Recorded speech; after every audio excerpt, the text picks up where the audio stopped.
By early 1943, the Allies had gained the ability to strike deep into Germany. The industrial heart of the Reich, the Ruhr Valley, was the engine that powered Hitler's war machine. Coal, steel, armaments, and rail networks flowed from this region, fueling tanks, planes, and artillery. To cripple Germany, the Allies had to strike at its lifeblood, and they were about to embark on a campaign that would push strategic bombing to unprecedented levels. The Ruhr was no ordinary target. It was heavily defended, not only by anti-aircraft guns, but also by a dense network of German fighters. Cities like Essen, Duisburg, Dortmund, and Bochum were fortified, and the skies were patrolled relentlessly. Yet the Allies were determined. They believed that sustained bombing could disrupt production, demoralize workers, and eventually tilt the balance of the war. Operation Chastise and other tactical raids were just the beginning. What followed was months of relentless, round-the-clock bombing missions, known collectively as the Battle of the Ruhr. The campaign began with careful reconnaissance. Allied intelligence mapped factories, rail lines, and power plants. Planners studied German defenses, calculated bomber formations, and developed strategies to maximize damage while minimizing losses. The early raids were a harsh introduction to the Ruhr. B-29 Flying Fortresses and Lancaster bombers crossed the North Sea and penetrated deep into the heart of Germany.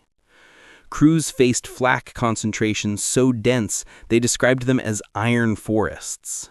Fighter opposition was constant. Pilots and gunners fought not just for their lives, but for every ton of bombs they carried, knowing that each successful sortie could disrupt German war production significantly.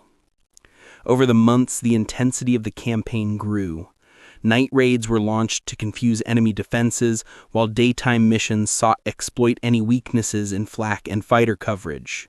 The Ruhr became a target of strategic calculation. Railway yards were destroyed, factories were shattered, and power stations were targeted to halt production. Civilians lived in constant fear, and the cities themselves became landscapes of smoke and rubble. The impact on Germany was profound.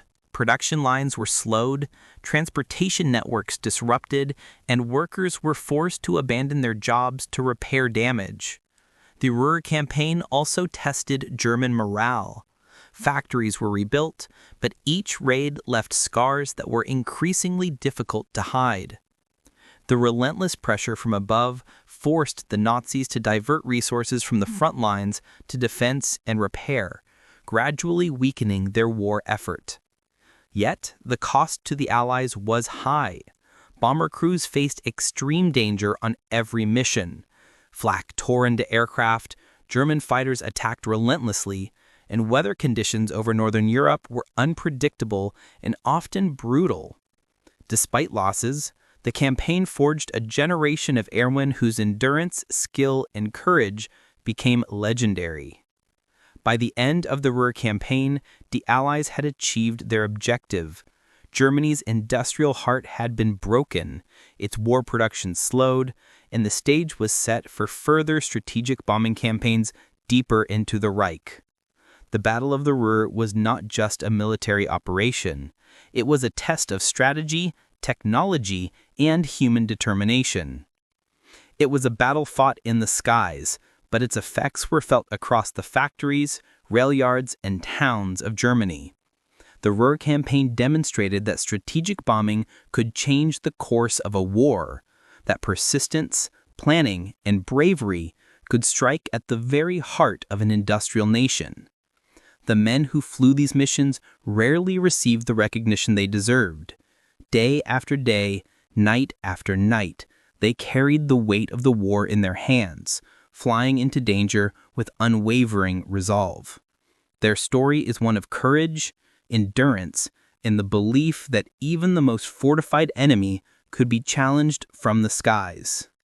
The Battle of the Ruhr remains one of the most significant and relentless bombing campaigns of World War II. It was a campaign that combined precision, scale, and audacity. And in its aftermath, it left a clear message. The heart of Germany could be reached, and no industrial fortress was beyond the reach of determined air power. As the month progressed, the Ruhr campaign evolved from sporadic strikes into a relentless offensive. The Allies realized that single raids could cause damage, but sustained pressure was necessary to truly cripple German industry. Night after night, bomber formations traced their way across the continent, sometimes flying in blinding storms, other times under the clear winter skies. Each mission meticulously planned to maximize destruction. The Luftwaffe responded aggressively. German fighters, including the fearsome Messerschmitt Bf-109s and Focke-Wulf FW-190s, patrolled the skies over the Ruhr with lethal intent. Anti-aircraft defenses, or flak, had been strengthened around the industrial centers. Giant bursts of shrapnel filled the air, turning the skies into a deadly lattice of fire. Many bombers were hit, engines caught fire, and crew members faced life-or-death moments repeatedly. Yet the Allied airmen pressed on, trusting in formation flying, gunnery, and the precision of their navigators. The campaign's success relied on more than just courage. It relied on strategy and intelligence. Reconnaissance flights, often at extreme risk, scouted the Ruhr before each raid. Photographs revealed newly rebuilt factories, hidden supply depots, and shifts in German defensive tactics. Analysts in London and Washington pored over these images, updating mission plans and recalculating bombing patterns. The Allies learned to adapt quickly, and the Ruhr became a laboratory of modern strategic bombing. For the crews themselves, the experience was grueling. Long hours in cramped cockpits, exposure to freezing temperatures at high altitude, and the constant tension of enemy fire weighed heavily. Pilots developed routines to maintain alertness, gunners rotated shifts, and navigators meticulously monitored their courses. Yet even with such discipline, fatigue became an invisible enemy, eroding focus and testing nerves with every passing hour. The cities of the Ruhr felt the campaign acutely. Essen, home to the massive Krupp armament factories, endured repeated night raids. Smoke and fire from destroyed facilities filled the horizon. Workers, often civilians forced into labor, attempted to continue production amid the chaos. Bridges, rail lines, and power stations were targeted systematically, ensuring that even partial repairs could not fully restore industrial output. The message was clear. The Allies were dismantling Germany's ability to wage war piece by piece. One of the campaign's most significant lessons was the value of coordinated effort. Mass formations of bombers allowed for concentrated bombing and mutual defense. Each mission involved hundreds of aircraft flying in intricate patterns, maintaining spacing that allowed gunners to protect one another while ensuring bombs fell on target.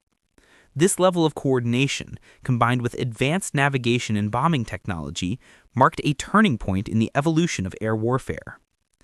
Despite heavy losses, the morale of Allied crews remained strong.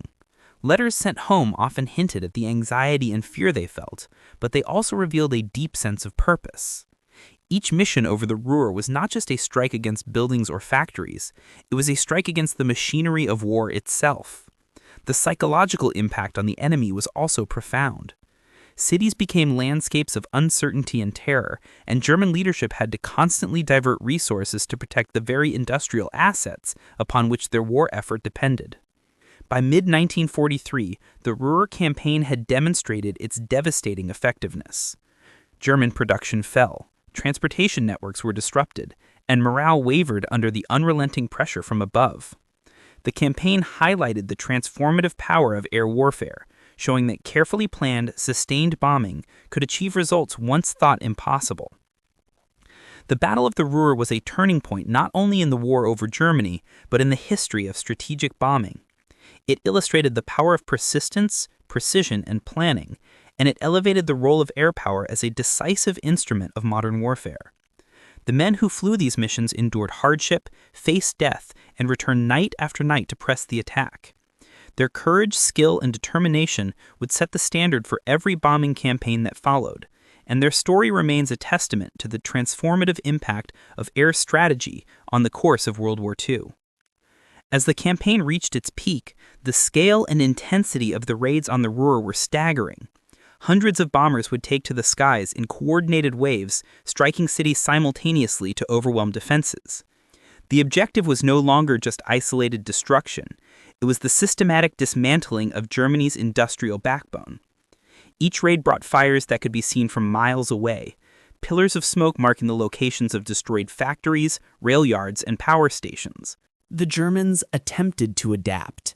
Anti-aircraft defenses were reinforced, decoy targets were built, and the Luftwaffe intensified fighter patrols. Yet, the Allies had developed tactics to counter these threats. Bombers flew in tight formations for mutual protection, while specialized Pathfinder aircraft used flares and markers to guide the main force to its targets, even through clouds and darkness. Night raids, once less effective, became precise and devastating. The human cost of the campaign was immense. Bomber crews faced extreme fatigue, hypoxia at high altitudes, and the constant threat of death from flak or fighters. For every successful mission, planes were lost and airmen were killed or captured. Ground crews at forward airfields worked tirelessly to repair aircraft between missions, knowing that any delay could jeopardize the next wave. Despite these hardships, determination remained unwavering. Each raid reinforced a sense of purpose: to break the industrial heart of Germany and hasten the end of the war. Cities in the Ruhr Valley were transformed. Essen, Duisburg, Dortmund, and Bochum bore the brunt of repeated attacks. Factories were reduced to ruins. Railway lines were severed. Power stations were destroyed. The civilian population endured fear, deprivation, and constant disruption. Yet these raids also forced Germany to redirect resources from the front lines to protect and rebuild its industrial centers. In this way, the Ruhr campaign struck not only at factories, but at the very logistical lifelines of the Reich. The strategic impact of the Battle of the Ruhr was undeniable. Coal and steel production plummeted. Armament factories operated at reduced capacity, and transportation bottlenecks slowed the movement of troops and supplies. The campaign demonstrated the effectiveness of sustained strategic bombing, proving that persistent pressure could erode not only material capabilities, but also morale and organizational efficiency. In many ways, the Ruhr campaign set the stage for later Allied operations. Lessons learned about coordination, navigation, target prioritization, and nighttime bombing became critical in the subsequent campaigns over Hamburg, Berlin, and ultimately the Japanese home islands.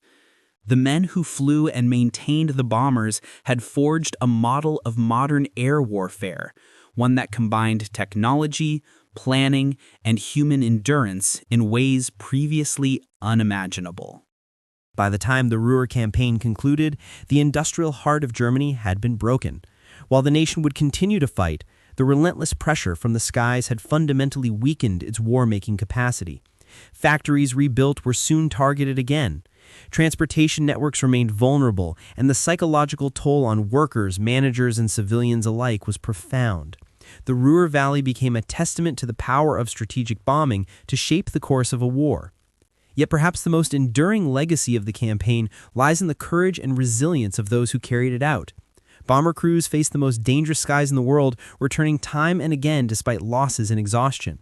Their determination ensured that the Allied strategy succeeded and that Germany's industrial strength was diminished at a critical point in the war. The Battle of the Ruhr was more than a series of raids. It was a demonstration of strategy, innovation, and human endurance. It showed the world that air power could reach deep into an enemy's heart, disrupt its economy, and alter the course of conflict. The scars it left on cities and factories were visible, but the impact on the outcome of World War II was profound and lasting. In retrospect, the Ruhr campaign stands as a defining example of the power of persistence and precision in warfare. It illustrates how courage, technology, and strategy can converge to achieve a decisive objective. The men of the Allied air forces and the countless crews who risked everything over those smoky, dangerous skies remain unsung heroes of a campaign that reshaped modern warfare and hastened the end of a global conflict. The story of the Battle of the Ruhr is a story of endurance, innovation, and resolve. It reminds us that even in the darkest hours of war, strategy and courage can strike at the very heart of an enemy, and that the skies above Europe were the proving grounds of a new era of military power.